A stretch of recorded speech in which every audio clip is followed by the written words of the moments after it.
ಮಹೇಶ್ ಶೆಟ್ಟಿ ಅವರನ್ನ ಇತ್ತೀಚೆಗೆ ಪುತ್ತೂರಿನ AC ಅವರು ಗಡೀಪಾರು ಮಾಡಿ ಆದೇಶ ಮಾಡಿದ್ದಾರೆ.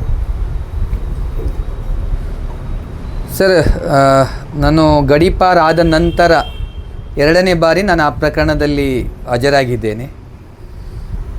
ಸದರಿ ಆದೇಶ ಸೆಟ್ ಅಸೈಡ್ ಆಯಿತು ಹೈಕೋರ್ಟು, ಮತ್ತು ಲಿಮಿಟೆಡ್ ಪರ್ಪಸ್ಸಿಗೆ ಸಂಬಂಧಪಟ್ಟ ಸಹಾಯಕ ಆಯುಕ್ತರ ಅವರಿಗೆ ಕಳಿಸಿಕೊಡಲಾಗಿದೆ. ಸೆಕ್ಷನ್ 55A ಮಾಡಿದಿರಾ ಅಥವಾ 55B of the police act 1963 ಅಡಿಯಲ್ಲಿ ಮಾಡಿದ್ದೀರಾ ಅಂತ ಒಂದು ಕ್ವಶನ್ ಇತ್ತು. ಅದರ ಬಗ್ಗೆ ಕ್ಲಾರಿಫಿಕೇಷನ್ಗೆ ನಮಗೆ ನೋಟಿಸ್ ಜಾರಿ ಮಾಡಿದರು. ನಾನು ಎಪೇರ್ ಆಗಿದ್ದೆ. ನೀವು ಅಲ್ಲಿ ನ್ಯಾಯಾಲಯದಲ್ಲಿ ಯಾವ ರೀತಿ ವಾದ ಮಂಡಿಸಿದ್ರಿ, ಅದಕ್ಕೆ ಯಾವ ರೀತಿ ಉತ್ತರ ಬಂತು? ಸರ್, ಇಲ್ಲಿ ನಾನು ಫಸ್ಟ್ ದಿವಸ ನಾನು ವಕಾಲತ್ತು ಸಲ್ಲಿಸಿದ್ದೇನೆ. ತಿಮ್ಮರೋಡಿಯವರು ಕೂಡ ಅವತ್ತು ಹಾಜರಿದ್ದರು ಸಂಬಂಧಪಟ್ಟ ನ್ಯಾಯಾಲಯದಲ್ಲಿ. ಆನಂತರ ನಾನು ಆಕ್ಷೇಪಣೆಗೆ ಕಾಲಾವಕಾಶ ಕೇಳಿದೆ. ನನಗೆ ಒಂದು 2 ದಿವಸ ಕಾಲಾವಕಾಶ ಕೊಟ್ಟಿದ್ದರು.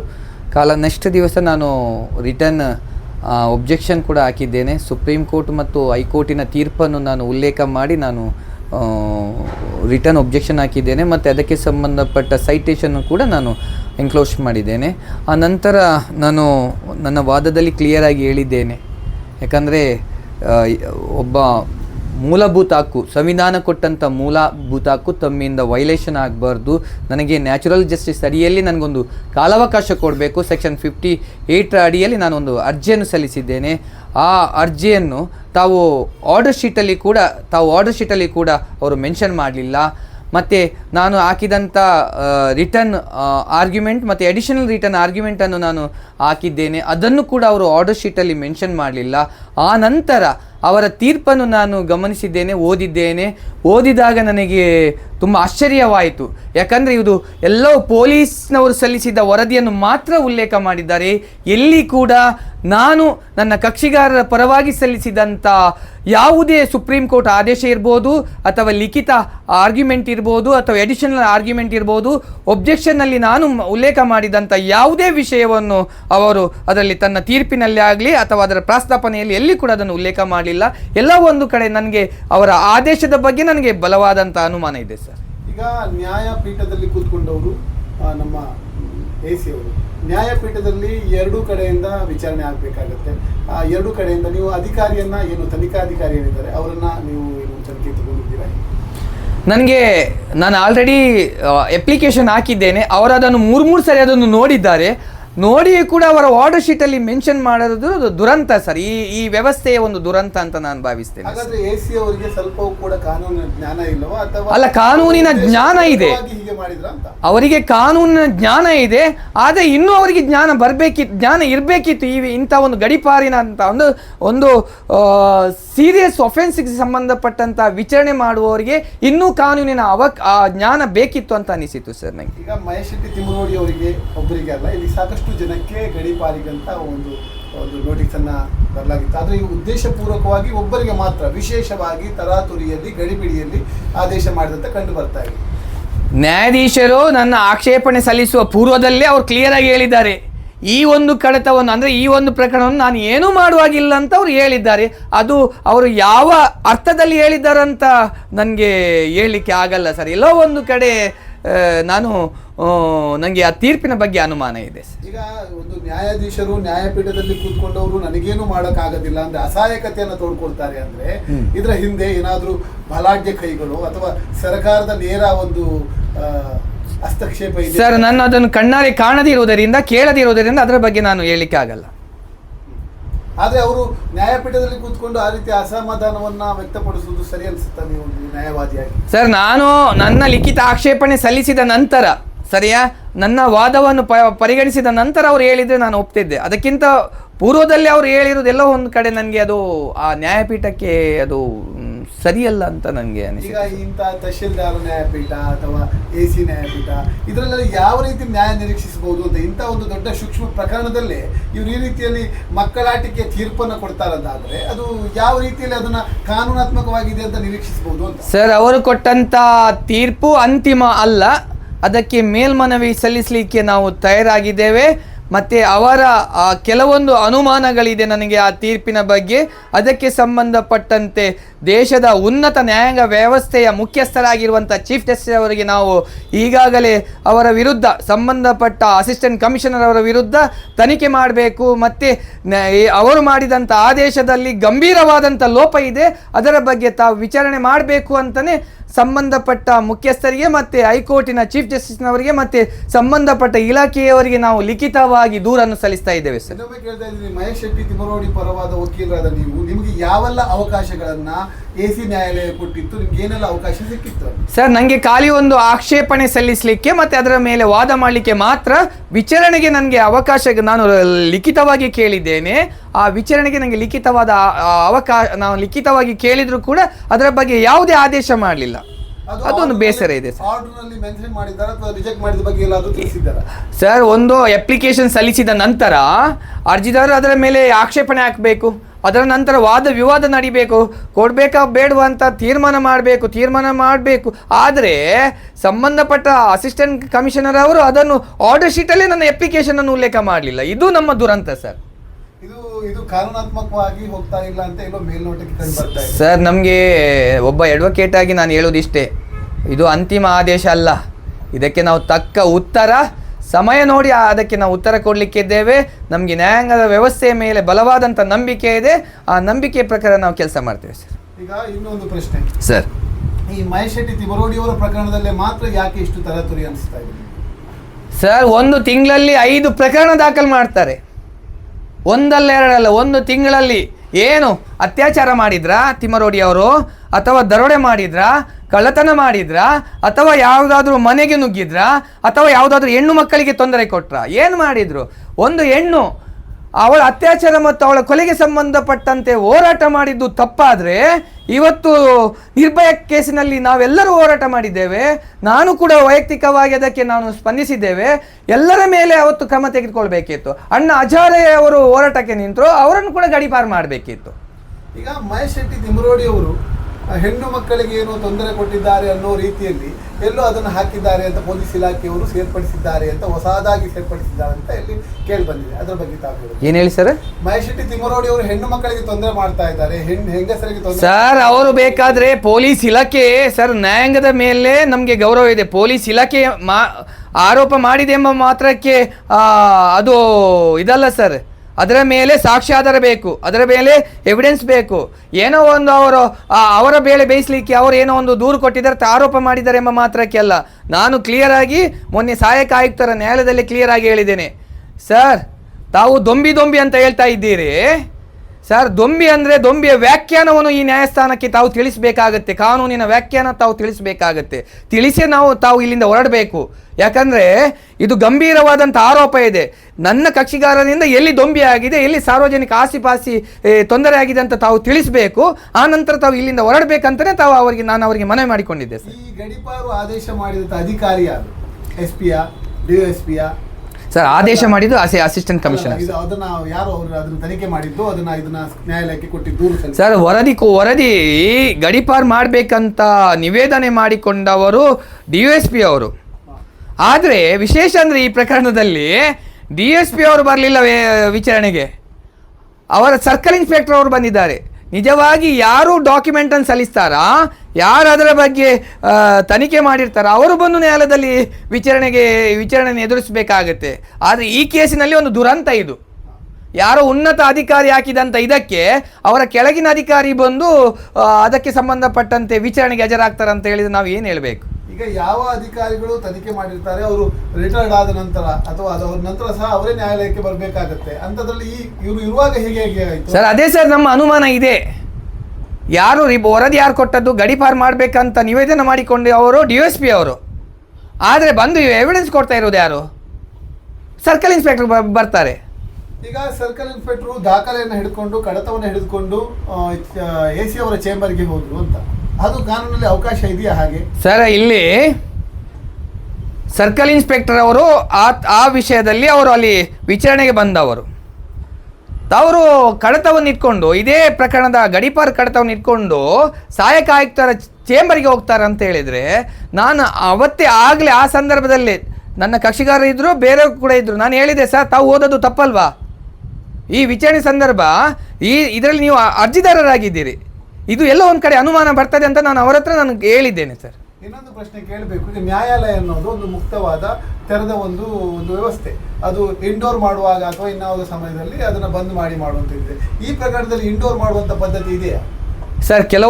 ಕೆಲವೊಂದು ಗಂಭೀರ ಪ್ರಕರಣ ಆಗಿರೋದರಿಂದ ಅದನ್ನು ಆ ರೀತಿ ಮಾಡಿದೆ. ಅದರ ಬಗ್ಗೆ ನನ್ನ ಆಕ್ಷೇಪಣೆ ಇಲ್ಲ ಸರ್. ಯಾಕಂದರೆ ನ್ಯಾಯಾಲಯ ಕೆಲವೊಂದು ಸಂದರ್ಭ ಇನ್ ಕ್ಯಾಮರಾ ಪ್ರೊಸೀಡಿಂಗ್ ಮಾಡಿದ್ದನ್ನು ನಾವು ನೋಡಿದ್ದೇವೆ ಸರ್. ಅದರಲ್ಲಿ ನನಗೇನಿಲ್ಲ ಸರ್. ಯಾಕಂದರೆ ಇದು ಸೂಕ್ಷ್ಮ ಪ್ರಕರಣ, ರಾಜ್ಯದ ಸೂಕ್ಷ್ಮ ಪ್ರಕರಣ ಆಗಿರೋದನ್ನು ಅದರ ಬಗ್ಗೆ ಪೊಲೀಸ್ ಪ್ರೊಟೆಕ್ಷನ್ ಅದೆಲ್ಲ ಮಾಡ್ಕೊಂಡಿದೆ. ಅದರ ಬಗ್ಗೆ ನಾನು ಈಗ ಓಕೆ, ತೊಂದರೆ ಇಲ್ಲ. ಈಗ ಸತ್ಯ ನೇರ ನಿತ್ಯ ಕರೆಕ್ಟಾಗಿ ಮಾಡ್ಕೊಂಡು ಹೋಗುದಾದ್ರೆ ಅದು ಭಯ ಆಗಿತ್ತು ಅಂತ ಓಪನ್ ಆಗಿ ಎಲ್ಲ ಮೀಡಿಯಾದ ಮುಂದೆ ಮಾಡ್ಬೋದಿತ್ತಲ್ಲ. ನ್ಯಾಯಾಲಯದಲ್ಲಿ ಮೀಡಿಯಾಕ್ಕೆ ಅವಕಾಶ ಇದೆ, ಎಲ್ಲ ಮೀಡಿಯಾಗಳು ನ್ಯಾಯಾಲಯಕ್ಕೆ ಹೋಗ್ತವೆ. ಇಲ್ಲ ಸರ್, ಇದು ಕೆಲವೊಂದು ವಿಷಯವನ್ನು ಗೌಪ್ಯವಾಗಿ ವಿಚಾರಣೆ ಮಾಡಬೇಕಾಗುತ್ತೆ ಮತ್ತು ಸೂಕ್ಷ್ಮ ಆಗಿರೋದರಿಂದ ಅದರಲ್ಲಿ ನಾನು ನ್ಯಾಯಾಲಯದ ಯಾವುದೇ ತಪ್ಪನ್ನು ನಾನು ಹೇಳಲ್ಲ. ಸರಿ, ಮುಂದಿನ ಪ್ರಶ್ನೆ ಹೋಗೋಣ ಸರ್. ಹೇಳಿ. ಈಗ ಕಳೆದ DSP ಬಂದಿಲ್ಲ, ಸರ್ಕಲ್ನ ನೀವೇನು ವಿಚಾರಣೆ ಅಲ್ಲಿ ವಿಚಾರಿಸಿದ್ರಾ ಹೇಗೆ ಅಲ್ಲಿ? ಸರ್ ಇಲ್ಲ, ಅವರು ಅವರ ವರದಿಯಲ್ಲಿರುವಂಥ ವಿಷಯಗಳನ್ನೆಲ್ಲ ಉಲ್ಲೇಖ ಮಾಡಿದ್ದಾರೆ. ನಾನು ಆಗಲೇ ಅದಕ್ಕೆ ಕೌಂಟರ್ ಕೊಟ್ಟಿದ್ದೇನೆ. ಸ್ವಾಮಿ, ನೀವು 30 ವರ್ಷದ ಹಿಂದಿನ ಪ್ರಕರಣ ತಂದು 13 ಪ್ರಕರಣ ಇದು ಖುಲಾಸೆ ಆಗಿದ್ದಾರೆ, ಅದೆಲ್ಲ ತಂದು ತಾವು ಕೇಳ್ತಾ ಇರಿ, ಗಡಿಪಾರ್ ಕೇಳ್ತಾ ಇದ್ದೀರಿ. ಒಂದು 50 ರೂಪಾಯಿಯ ಪ್ರಕರಣದಲ್ಲಿ ದಂಡ ಕಟ್ಟಿದ್ದಾರೆ, ಅದರಲ್ಲಿ ಬಂದು ತಾವು ಇದು ಮಾಡ್ತಾ ಇದ್ದೀರಿ, ನನಗೆ ಗಡಿಪಾರ್ ಮಾಡಬೇಕಂತ ತಾವು ಕೇಳ್ಕೊಳ್ತಾ ಇದ್ದೀರಿ. ಇದು ಏನಂದರೆ ಇದು ಎಲ್ಲೋ ಒಂದು ಕಡೆ ನನಗೆ ಅನುಮಾನ ಇದೆ ಅಂತಲೇ ನಾನು ಹೇಳಿದ್ದೀನಿ. ಅಷ್ಟೇ ಅಲ್ಲ, ತಾವು ಅವತ್ತು 2 ಪ್ರಕರಣದಲ್ಲಿ ಬಿ ರಿಪೋರ್ಟ್ ಹಾಕಿದ್ದೀರಿ. ಬಿ ರಿಪೋರ್ಟ್ ಹಾಕಿದ ಪ್ರಕರಣ ಅವತ್ತು ನಿಮಗೆ ಗೊತ್ತಿರಲಿಲ್ಲ ಬಿ ರಿಪೋರ್ಟ್ ಅಂತ. ಬಿ ರಿಪೋರ್ಟ್ ಹಾಕೋದು ಯಾವುದಕ್ಕೆ? ಆ ಪ್ರಕರಣ ಸುಳ್ಳು ಅಥವಾ ಅಂಥ ಘಟನೆ ನಡೀಲಿಲ್ಲ ಅಂತ ನೀವು ಬಿ ರಿಪೋರ್ಟ್ ಹಾಕಿದ್ದು. ಆ ಪ್ರಕರಣದಲ್ಲಿ ತಂದು ನೀವು ಗಡಿಪಾರ ಆಗ್ತಾ ಇದ್ದೀರಾ ಅಂತ ಹೇಳಿದ್ರೆ ನಾನು ಏನು ಹೇಳಬೇಕು? ನಾಚಿಕೆ ಆಗಬೇಕಲ್ವಾ ನಮಗೆ? ಈ ವಿಶೇಷ ಅಂದರೆ 2012ರಲ್ಲಿ ಸೌಜನ್ಯ ರೇಪ್ ಆ್ಯಂಡ್ ಮರ್ಡರ್ ಆದಂಥ ಸಂದರ್ಭದಲ್ಲಿ ನಡೆದಂಥ ಪ್ರಕರಣದಲ್ಲಿ ಸಂಬಂಧಪಟ್ಟ ಸರ್ಕಾರದ ಉನ್ನತ ಅಧಿಕಾರಿಗಳೇ ಅದು ನೋಟಿಫಿಕೇಶನ್ ಮುಖಾಂತರ ಆ ಪ್ರಕರಣವನ್ನು ವಾಪಸ್ ತಗೊಳ್ಬೇಕಂತ ಹೇಳಿದ್ರು. ಅದರಲ್ಲಿ ಕೂಡ ನೀವು ಗಡಿಪಾರು ಮಾಡಬೇಕಂತ ಆ ಪ್ರಕರಣವನ್ನು ಕೂಡ ಉಲ್ಲೇಖ ಮಾಡಿದ್ದೀರಿ. ಅದರ ಆದೇಶವನ್ನು ನಾನು ಕೂಡ ನ್ಯಾಯಾಲಯಕ್ಕೆ ಸಲ್ಲಿಸಿದ್ದೇನೆ. ಆದರೆ ನಮ್ಮ ದುರಂತವ ಏನೋ ನ್ಯಾಯಾಲಯ ಯಾವುದನ್ನು ಪರಿಗಣಿಸಲಿಲ್ಲ ಸರ್. ಯಾವ ಸೆಕ್ಷನ್ ಅಡಿಯಲ್ಲಿ ಸರ್? 55A ಅಡಿಯಲ್ಲಿ ಮಾಡಿದ್ದಾರೆ ಸರ್. ಮೊದಲು 55B ಅಲ್ಲ, ಆಗ ಕೂಡ 55A ಮತ್ತು B ಅಡಿಯಲ್ಲಿ ಮಾಡಿದ್ದಾರೆ ಸರ್. ಈಗಲೂ 55A ಅಡಿಯಲ್ಲಿ ಮಾಡಿದ್ದಾರೆ. ಹೌದು ಸರ್. ಈಗ ನಿಮ್ಮ ಮುಂದಿನ ಹಾದಿ ಹೇಗಿರ್ತದೆ ಸರ್? ನಾವು ಈಗಾಗಲೇ ನಾವು ಹೈಕೋರ್ಟ್ನ ಮೆಟ್ಟಿಲೇರಲಿಕ್ಕೆ ಸಿದ್ಧರಿದ್ದೇವೆ. ಆ ತಯಾರಿಗಳು ಕೂಡ ಆಗಿದೆ. ಈಗ ಸಿವಿಲ್ ಕೋರ್ಟಿನ ರಜೆ ಇರುವುದರಿಂದ ಅದು ಸ್ವಲ್ಪ ಒಂದು 2-3 ದಿವಸ ಡಿಲೇ ಆಗುವ ಸಾಧ್ಯತೆ ಇದೆ. ಮತ್ತು ಸಂಬಂಧಪಟ್ಟ ಅಸಿಸ್ಟೆಂಟ್ ಕಮಿಷನರ್ ಅವರ ವಿರುದ್ಧ ಸಂಬಂಧಪಟ್ಟ ಈ ದೇಶದ ಉನ್ನತ ನ್ಯಾಯಾಂಗ ವ್ಯವಸ್ಥೆಯ ಮೇಲೆ ಗೌರವ ಇರುವುದರಿಂದ ಮತ್ತು ಅದಕ್ಕೆ ನಾವು ತಲೆಬಾಗುತ್ತಾ ಇರುವುದರಿಂದ ಅವರ ವಿರುದ್ಧ ಕಾನೂನು ಕ್ರಮಕ್ಕೆ ನಾವು ಮುಂದಾಗಿದ್ದೇವೆ ಸರ್. AC ಅವರ ವಿರುದ್ಧ ಕಾನೂನು ಕ್ರಮ 100ಕ್ಕೆ 100 ಸರ್. ಯಾಕಂದರೆ ಒಬ್ಬರು ನಿಷ್ಪಕ್ಷಪಾತವಾಗಿ ಅಧಿಕಾರ ಚಲಾಯಿಸಬೇಕಾದವರು, ನ್ಯಾಯ ಕೊಡಬೇಕಾದವರು, ನಮ್ಮ ಆಕ್ಷೇಪಣೆ ಆಗಲಿ, ನಾವು ಕೊಟ್ಟಂಥ ಸುಪ್ರೀಂ ಕೋರ್ಟ್ ಆದೇಶವಾಗಲಿ ಅದಕ್ಕೆ ಯಾವುದೇ ಬೆಲೆ ಕೊಡದೆ ಏಕಪಕ್ಷೀಯವಾಗಿ ಅವರು ಮಾಡಿದ್ದಾರೆ ಅಂತ ಹೇಳಿದರೆ ಇದು ಎಲ್ಲೋ ಒಂದು ಕಡೆ ನನಗೆ ಅನುಮಾನ ಕಾಣ್ತಾ ಇದೆ ಸರ್. ಯಾವ ರೀತಿ ಅನುಮಾನ ಕಾಣ್ತಾ ಇದೆ ಸರ್? ಏನಂದರೆ ನಾವು ಲಿಖಿತ ಆಕ್ಷೇಪಣೆ ಹಾಕಿದ್ದೇವೆ, ಎಡಿಷನಲ್ ಆರ್ಗ್ಯುಮೆಂಟ್ ಹಾಕಿದ್ದೇವೆ. ಇದೆಲ್ಲ ಇದ್ದರೂ ಕೂಡ ಸುಪ್ರೀಂ ಕೋರ್ಟ್ ಮತ್ತು ಹಲವಾರು ಹೈಕೋರ್ಟಿನ ತೀರ್ಪನ್ನು ಉಲ್ಲೇಖ ಮಾಡಿ, ರಿಪೋರ್ಟೆಡ್ ಜಡ್ಜ್ಮೆಂಟನ್ನು ಉಲ್ಲೇಖ ಮಾಡಿದ್ದೇವೆ. ಯಾವುದನ್ನು ಅವರು ಕನ್ಸಿಡರ್ ಮಾಡದೆ ಪೊಲೀಸ್ನವ್ರು ಏನು ಹೇಳಿದ್ದಾರೆ ಅದನ್ನೆಲ್ಲ ಕನ್ಸಿಡರ್ ಮಾಡಿ ಒಂದು ಆದೇಶ ಮಾಡಿದ್ದಾರೆ. ಆದೇಶದಲ್ಲಿ ಕೂಡ ಒಂದು ಸಮಸ್ಯೆ ಇದೆ. ತುರ್ತು ಅಲ್ಲಿ ಒಂದು ಕಡೆಯಲ್ಲಿ ಹೇಳ್ತಾರೆ 30 ದಿವಸ ಅಪೀಲ್ ಇದೆ ಅಂತ ಹೇಳ್ತಾರೆ. ಮರುದಿವಸ ಪೊಲೀಸ್ನವರನ್ನು ತಿಮ್ಮರೋಡಿ ಅವರ ಮನೆಗೆ ಕಳಿಸಿಕೊಡ್ತಾರೆ. ಒಂದು ವೇಳೆ ಅವರು ಸಹಕಾರ ಮಾಡದಿದ್ದರೆ ಅವರನ್ನು ಬಂಧನ ಮಾಡಿ ಗಡಿಪಾರು ಮಾಡಿ ಅಂತ ಹೇಳ್ತಾರೆ. ಏನು ಸರ್ ಇದು? ಈ ಸೌಜನ್ಯ ಅನ್ನುವಂಥ ಹೆಣ್ಣು ಮಕ್ಕಳಿಗೆ ಒಂದು ಮೈನರ್ ಹೆಣ್ಣು ಮಕ್ಕಳಿಗೆ ಅವಳ ರೇಪ್ ಆ್ಯಂಡ್ ಮರ್ಡರ್ ಆಗಿರುತ್ತೆ, ಅದಕ್ಕೆ ಹೋರಾಟ ಮಾಡಿದ್ದ ಮಹೇಶ್ವರ ತಪ್ಪಾಗಿದೆಯಾ ಹೇಗೆ? ಅಲ್ಲ, ಇವತ್ತು ಹೆಣ್ಣಿನ ಮೇಲೆ ನಡೆದಂಥ ಅತ್ಯಾಚಾರ ಮತ್ತು ಕೊಲೆಗೆ ಸಂಬಂಧಪಟ್ಟ ಮಾಡಿದಂಥ ಹೋರಾಟವೇ ಇವತ್ತು ಅವರಿಗೆ ಮುಳ್ಳಾಯಿತು ಸರ್. ಇವನ್ನು ನಾನು ನ್ಯಾಯಸ್ಥಾನದಲ್ಲಿ ಕೂಡ ಹೇಳಿದ್ದೇನೆ ಸರ್, ಅವರ ಜಾತಿ ಅಲ್ಲ, ಅವರ ಸಂಬಂಧಿ ಅಲ್ಲ, ಆದರೂ ಯಾವುದೋ ಒಂದು ಹೆಣ್ಣು ಮಗಳಿಗೆ ಅನ್ಯಾಯ ಆಗಿದೆ ಅಂತ ಹೇಳಿ ಹೋರಾಟ ಮಾಡ್ತಾ ಇದ್ದಾರೆ. ಆ ಹೋರಾಟವನ್ನು ಹತ್ತಿಕ್ಲಿಕ್ಕೆ ಇದೆಲ್ಲ ಬೇಕಿತ್ತಾ ಕೇಳಿದೆ. ಈಗ ಹೈಕೋರ್ಟ್ನಲ್ಲಿ ಯಾವ ನ್ಯಾಯವಾದಿಗಳು ವಾದ ಮಾಡ್ತಾ ಇದ್ದಾರೆ ಸರ್? ನೋಡ್ಬೇಕು ಸರ್. ಈಗಾಗಲೇ ನಾವು ಸರ್ಟಿಫೈಡ್ ಕಾಪಿ ಸಿಕ್ಕಿದೆ. ನಾವು ಸಂಪೂರ್ಣ ದಾಖಲಾತಿಯನ್ನು ಪರಿಶೀಲನೆ ಮಾಡ್ತಿದ್ದೇವೆ. ಒಂದು 2 ದಿವಸದಲ್ಲಿ ಅದರ ಬಗ್ಗೆ ಕ್ಲಿಯರ್ ಪಿಕ್ಚರ್ ಸಿಗುತ್ತೆ. ಕಂಟೆಂಪ್ಟ್ ಆಫ್ ದ ಕೋರ್ಟ್ ಆಗೋದಿಲ್ಲ ಹೈಕೋರ್ಟ್? ಸರ್ ಅದರ ಬಗ್ಗೆ ನಾನು ಈಗಾಗಲೇ ನಾವು ಹೇಳಿದ್ದೇವೆ, ಸುಪ್ರೀಂ ಕೋರ್ಟಿಗೆ ಆಲ್ಮೋಸ್ಟು ಇವತ್ತು ನಾಳೆ ರಜೆ ಇರೋದರಿಂದ ಸೋಮವಾರ ಅದರ ಬಗ್ಗೆ ಅವರಿಗೆ ದೂರು ಸಲ್ಲಿಸಲಿಕ್ಕಿದ್ದೇವೆ ಸರ್. ಈಗ ಸದ್ಯದಲ್ಲಿ ಈಗ ಎಲ್ಲ ಏನು ರಜೆ ಎಲ್ಲ ಇದೆ, ನ್ಯಾಯಾಲಯ ಸಿವಿಲ್ ವೆಕೇಶನ್ ನಡೀತಾ ಇದೆ. ಹೌದು ಹೌದು. ಆಗ ಏನು ಸರ್ ತೊಂದರೆ ಆಗ್ತಾ ಇಲ್ವಾ ಆಗೋದಿಲ್ಲ? ಯಾವುದಕ್ಕೆ ಸರ್? ನಮ್ಮ ಈ ಇಲ್ಲ, ಖಂಡಿತ ಆಗಲ್ಲ, ಸ್ವಲ್ಪ ಡಿಲೇ ಆಗೋ ಸಾಧ್ಯತೆ ಇದೆ. ಬಟ್ ವೆಕೇಶನ್ ಜಡ್ಜ್ ಇದ್ದಾರೆ, ನಾವು ಅದರಲ್ಲಿ ಮುಂದುವರಿಸಲಿಕ್ಕಿದ್ದೇವೆ ಸರ್. ಅಲ್ಲಿ ಅವರ ಮುಂದೆ ನಾವು ಅಪೀಲ್ ಮಾಡಲಿಕ್ಕಿದ್ದೇವೆ ಸರ್. ಅವರ ಮುಂದೆ ಅಪೀಲ್ ಮಾಡಲಿಕ್ಕಿದ್ದೇವೆ. ಎಸಿ ಅವರು ಸಹ ಒಂದು ದಿವಸ ನ್ಯಾಯಾಲಯದಲ್ಲಿ ಬರಬೇಕಾಗತ್ತಾ ಹೇಗೆ? ಇಲ್ಲ, ಬರಬೇಕಾಗಿಲ್ಲ. ಆದರೆ ನಮ್ಮದೊಂದು ಆಸೆ ಇದೆ, ಅವರನ್ನು ಹೈಕೋರ್ಟ್ನಲ್ಲಿ ಅವರನ್ನು ಪ್ರೆಸೆಂಟ್ ಇಡಬೇಕು. ಯಾಕಂದರೆ ಇಂಥ ಆದೇಶ ಈ ರೀತಿ ಬಯಸಾಗಿ ಮಾಡಬಾರ್ದು. ಮುಂದಿನ ದಿನದಲ್ಲಿ ಇದಕ್ಕೆ ತಕ್ಕ ಉತ್ತರ ನಾವು ಕೊಡಬೇಕು ಸರ್, ಅಷ್ಟೇ. ಮೇಲ್ಮನೆ ಹೋಗುದಾದ್ರೆ ಇಲ್ಲಿ ಚೀಫ್ ಸೆಕ್ರೆಟರಿ ಯಾರ ಅಡಿಯಲ್ಲಿ ಹೋಗ್ಬೇಕು ಸರ್? ನಾವು ಈಗ ನಾವು ಆರ್ಟಿಕಲ್ 226 ಮತ್ತು 227 ಆಫ್ ದ ಕಾನ್ಸ್ಟಿಟ್ಯೂಷನ್ ಅಡಿಯಲ್ಲಿ ನಾವು ಹೈಕೋರ್ಟಿಗೆ ಹೋಗುದು. ಯಾಕಂದರೆ ಸರ್ಕಾರದ ಬಗ್ಗೆ ನಮಗೆ ನಂಬಿಕೆ ಇಲ್ಲ ಸರ್. ಈ ವಿಚಾರದಲ್ಲಿ ಸರ್ಕಾರ ನಂಬಿಕೆ ಇಲ್ಲ. ನೇರವಾಗಿ ಸರ್ಕಾರದ ಕೈವಾಡ ಇದೆ ಅದು ಹೇಳಲ್ಲ. ಬಟ್ ನನಗೆ ಸರ್ಕಾರದ ಬಗ್ಗೆ ಈ ವಿಷಯದಲ್ಲಿ ನಂಬಿಕೆ ಇಲ್ಲ ಸರ್. ಈಗ ಮಹೇಶ್ ಶೆಟ್ಟಿ ತಿಮ್ಮರೆಡ್ಡಿ ಅವರಿಗೆ ಗಡೀಪಾರು ಹಾಗಾದ್ರೆ ಸೂಕ್ತವಾದ ರೀತಿಯಲ್ಲಿ ಸೂಕ್ತವಾದ ಕ್ರಮದಲ್ಲಿ ಈಗಲೂ ಆಗಿಲ್ಲ ಅಂತ ಹೇಳ್ತಾ ಇದ್ದಾರೆ. ಇಲ್ಲ 100ಕ್ಕೆ 100 ಸರ್. ನಾನು ಹೇಳಿದ್ದು ಯಾವುದು ಒಂದೇ ಒಂದು ಅಕ್ಷರ ಕೂಡ ತಪ್ಪಿಲ್ಲ. ಯಾಕಂದ್ರೆ ನನಗೆ ನೋಟಿಸ್ ಬಂದ ನಂತರ ನನಗೆ ಒಂದು ಅವಕಾಶ ಕೊಡಬೇಕಿತ್ತು. ಸಮಯಾವಕಾಶದ 2 ದಿವಸಕ್ಕೆ ಸಮಯಾವಕಾಶ ಕೊಡ್ತಾರಂತಾದರೆ ಆ ನಂತರ ನಾನು ಹಾಕಿದಂಥ ಅಪ್ಲಿಕೇಶನನ್ನೇ ಅವರು ಆರ್ಡರ್ ಶೀಟಲ್ಲಿ ಮೆನ್ಷನ್ ಮಾಡ್ತಾ ಇಲ್ಲ ಅಂತ ಆದರೆ, ನಾನು ಹಾಕಿದಂಥ ಲಿಖಿತ ವಾದವನ್ನೇ ಎಡಿಷನಲ್ ಮತ್ತು ಮೊದಲು ಹಾಕಿದಂಥ ಲಿಖಿತ ವಾದವನ್ನೇ ಅವರು ಆರ್ಡರ್ ಶೀಟಲ್ಲಿ ಮೆನ್ಷನ್ ಮಾಡಲ್ಲ, ತನ್ನ ತೀರ್ಪಿನಲ್ಲಿ ಉಲ್ಲೇಖ ಮಾಡುವುದಿಲ್ಲ ಅಂತ ಹೇಳಿದರೆ ಅದಕ್ಕಿಂತ ದೊಡ್ಡ ಬೇಸರ ಏನಿದೆ ಸರ್? ಅದೇ ನೀವು ಆಗ ಹೇಳಿದ್ರಿ, ಒಂದು ನ್ಯಾಯಾಧೀಶರ ಚೇಂಬರ್ಗೆ ಯಾರು ವಿಚಾರಣೆಗೆ ಬಂದಿರ್ತಾರೆ ಅವರು ಹೋಗ್ಲಿಕ್ಕೆ ನಮ್ಮ ಕಾನೂನಲ್ಲಿ ಅವಕಾಶ ಇದೆಯಾ ಅಂತ? ಇಲ್ಲ ಸರ್, 100ಕ್ಕೆ 100. ನಾನು ಸರ್ಕಾರಿ ಇಲಾಖೆಯ ಪರವಾಗಿ ನಾನು ವಿಶೇಷ ಅಭಿಯೋಜಕನಾಗಿ ಕೆಲಸ ಮಾಡಿದವ ಅನುಭವ ಇರುವುದರಿಂದ ನಾನು ಕ್ಲಿಯರ್ ಇದೆ. ಯಾವುದೇ ಆಗಲಿ ಅವರ ಆ ಕೇಸಿನಲ್ಲಿ ಒಬ್ಬ ಅರ್ಜಿದಾರ, ಒಬ್ಬ ಇನ್ವೆಸ್ಟಿಗೇಷನ್ ಆಫೀಸರ್ ಅಲ್ಲ, ಒಬ್ಬ ಅರ್ಜಿದಾರನಾಗಿ ಇರುವಂಥ ಸಂದರ್ಭ ಅವರು ನ್ಯಾಯಾಧೀಶರ ಚೇಂಬರಿಗೆ ಹೋದದ್ದು ಅದು ಕಾನೂನಿಗೆ ವ್ಯತಿರಿಕ್ತ ಅಥವಾ ಇದೊಂದು ಅನುಮಾನ ಕಾಡ್ತಾ ಇದೆ ಸರ್. ಅದರಲ್ಲಿ ಸಂಶಯವೇ ಬೇಡ ನನಗೆ. ಹೈಕೋರ್ಟ್ನಲ್ಲಿ ನಿಮಗೆ ಯಾವೆಲ್ಲ ಅವಕಾಶಗಳು ಸಿಗ್ಬೋದು? ಇದಕ್ಕೆ ಗಡೀಪಾರು ಆದೇಶ ರದ್ದಾಗುವ ಸಾಧ್ಯತೆ ಇದೆ ಸರ್? 100ಕ್ಕೆ 100 ಸರಿಯೇ, ಈ ಗಡೀಪಾರು ಆದೇಶ ರದ್ದಾಗುತ್ತೆ, ಅದರಲ್ಲಿ ಅನುಮಾನ ಬೇಡ ಸರ್. ನಾನು ಈ ಮೊದಲು ಕೂಡ ಹೇಳಿದ್ದೇನೆ. ಯಾಕಂದರೆ ಈ ಪ್ರಕರಣ ನಾವು ಕೂಡ ಗಂಭೀರವಾಗಿ ತೆಗೆದುಕೊಂಡಿದ್ದೇವೆ. ಅಷ್ಟೇ ಅಲ್ಲ, ಮುಂದಿನ ದಿನ ಹೈಕೋರ್ಟ್ ಇದಕ್ಕೆ ತಕ್ಕದಾದಂಥ ಉತ್ತರ ಕೊಡುತ್ತೆ. ಯಾಕಂದರೆ ನಮ್ಮ ಮೂಲಭೂತ ಹಕ್ಕುಗಳನ್ನು ಕಾಯಲಿಕ್ಕೆ ನಮ್ಮ ಹೈಕೋರ್ಟ್ ಮತ್ತು ಸುಪ್ರೀಂ ಕೋರ್ಟ್ ಅದಕ್ಕೆ ಬದ್ಧವಾಗಿದೆ. ಅದಕ್ಕಾಗಿ ಅನುಮಾನ ಇಲ್ಲ ಸರ್. ನಮಗೆ ಗೌರವ ಇದೆ, ನ್ಯಾಯಾಂಗ ವ್ಯವಸ್ಥೆಯ ಮೇಲೆ ಗೌರವ ಇದೆ. ಹಾಗಾದ್ರೆ ಎಷ್ಟು ಸಮಯದಲ್ಲಿ ಈಗ ಕಾಲಾವಕಾಶ ಏನಾದರೂ ಆರ್ಡರ್ ಸೆಟ್ನಲ್ಲಿ ಇದೆಯಾ ಅಥವಾ ಏನು ವಂಚನೆ ಮಾಡಿಲ್ಲ? ಅಲ್ಲ, AC ಅವರು 30 ದಿವಸದ ಮೇಲ್ಮನೆಗೆ 30 ದಿವಸ ಅವಕಾಶ ಕೊಟ್ಟಿದ್ದಾರೆ. ಆದರೆ ಮರು ದಿವಸವೇ ತಿಮ್ಮರೋಡಿಯವರ ಮನೆಗೆ ಹೋಗಿ ಒಂದು ವೇಳೆ ಅಂದರೆ ತಕ್ಷಣವೇ ಜಾರಿ ಆಗ್ಬೇಕಂತ ಹೇಳ್ತಿದ್ದಾರೆ. ನನಗೆ ಏನಂತ ಇದು ಅರ್ಥ ಆಗ್ತಾ ಇಲ್ಲ. ಅನೌನ್ಸ್ ಮಾಡುವಂಥದ್ದು ಪೊಲೀಸ್ನವರು ಅದೆಲ್ಲ ಯಾವ ಇದು ಸರ್? ಕಾನೂನಿನ ಚೌಕಟ್ಟಲ್ಲಿ ಅವ್ರು ಏನೇ ಮಾಡಲಿ ಅದಕ್ಕೆ ನಾನು ತಲೆ ಬಾಗ್ತೀನಿ. ಕಾನೂನು ಬಿಟ್ಟು ಹೋದ್ರೆ ಅದಕ್ಕೆ ತಕ್ಕ ಉತ್ತರ ನಾವು ಕೊಡ್ತೇವೆ ಸರ್. ಸರ್ ಬ್ರಿಟಿಷರ ಕಾಲದಲ್ಲೆಲ್ಲ ಇತ್ತು, ಈ ಟಮಟೆ ಬಾರಿಸಿ ಇದು ಮಾಡ್ತಿದ್ದಂಥ ಕಾಲ ಇತ್ತು. ಬಟ್ ಮಾಡಲಿ, ಏನೇ ಮಾಡಲಿ ಕಾನೂನು ಚೌಕಟ್ಟಲ್ಲಿ ಮಾಡಲಿ, ಅದಕ್ಕೆ ನಾವು ಗೌರವ ಕೊಡ್ತೇವೆ. ಎಲ್ಲಿ ಪ್ರಶ್ನೆ ಮಾಡ್ಬೇಕು ಅಲ್ಲಿ ಪ್ರಶ್ನೆ ಮಾಡ್ತೇವೆ ಸರ್. ಸ್ವತಂತ್ರ ಭಾರತದಲ್ಲಿ ಇನ್ನೂ ಸಹ ಬ್ರಿಟಿಷರ ಕಾನೂನು ನಡೀತಾ ಇದೆ ಅಂತ ಇದೆ ಸರ್. ಅಲ್ಲಲ್ಲ, ನಾನು ಏನಂದ್ರೆ ಕೆಲವೊಂದು ಕಾನೂನಿನ ಬಗ್ಗೆ ನಾನು ಮಾತಾಡಬಾರ್ದು, ನಾನು ವ್ಯವಸ್ಥೆಯ ಬಗ್ಗೆ ನಮಗೆ ಬೇಸರ ಇದೆ ಸರ್.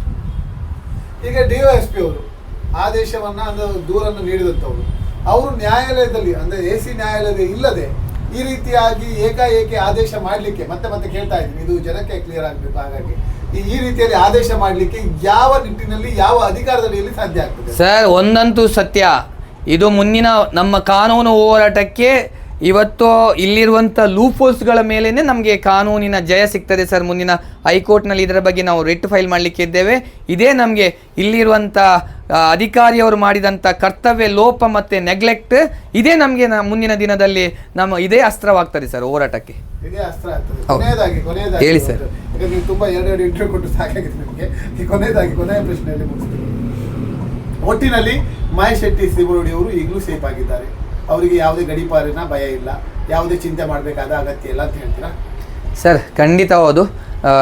ಒಂದು ಹೈಕೋರ್ಟ್ನ ಆದೇಶ ಬರುವವರೆಗೆ ನಾವು ಕಾಯಬೇಕಾಗತ್ತೆ. ಯಾಕಂದರೆ ನ್ಯಾಯಾಧೀಶರು ಏನು ಆದೇಶ ಮಾಡಿದ್ರು ಅದಕ್ಕೆ ಒಬ್ಬ ನ್ಯಾಯವಾದಿಯಾಗಿ ನಾನು ಅದಕ್ಕೆ ತಲೆ ಬಾಗಬೇಕಾದು ಅದು ನನ್ನ ಕರ್ತವ್ಯ. ಮತ್ತು ನಾನು ಸಂವಿಧಾನದ ಅಡಿಯಲ್ಲಿ ನಾವೆಲ್ಲ ಕೆಲಸ ಮಾಡುವವರು. ಆದರೆ ಎಲ್ಲೋ ಒಂದು ಕಡೆ ಈ ವ್ಯವಸ್ಥೆಯಲ್ಲಿ ಸರಿ ಇಲ್ಲ ಅಂತ ನನಗೆ ಅನಿಸಿದೆ ಸರ್. ಎಲ್ಲೋ ಒಂದು ಕಡೆ ತೀರ್ಪಿನಲ್ಲಿ ಎಲ್ಲೋ ಏಕಪಕ್ಷೀಯವಾಗಿ ಆಯಿತು ಅಂತ ನನಗೆ ಬೇಸರ ಇದೆ ಸರ್. ಇದನ್ನು ಸರ್ಕಾರದ ಗಮನಕ್ಕೆ ಅಥವಾ ಮೇಲಧಿಕಾರಿಗಳ ಗಮನಕ್ಕೆ ತರ ಸ್ವಲ್ಪ ಏನಾದರೂ ಪ್ರಯತ್ನ ಪಟ್ಟಿದ್ದೀರಾ? ಇಲ್ಲ, ಅದಕ್ಕೆ ಆಲ್ರೆಡಿ ಸಿದ್ಧತೆ ಆಗಿದೆ ಸರ್. ಇವತ್ತು ಬೆಳಗಿನಿಂದ ನಾವು ಇಲ್ಲಿವರೆಗೂ ಕೂಡ ಅದರ ಬಗ್ಗೆನೇ ಸಿದ್ಧತೆ ನಡೆದಿದ್ದೇವೆ. ನಿನ್ನೆ ರಾತ್ರಿ ಕೂಡ ನಾವು ಅದರ ಬಗ್ಗೆ ವರ್ಕೌಟ್ ಮಾಡಿದ್ದೇವೆ.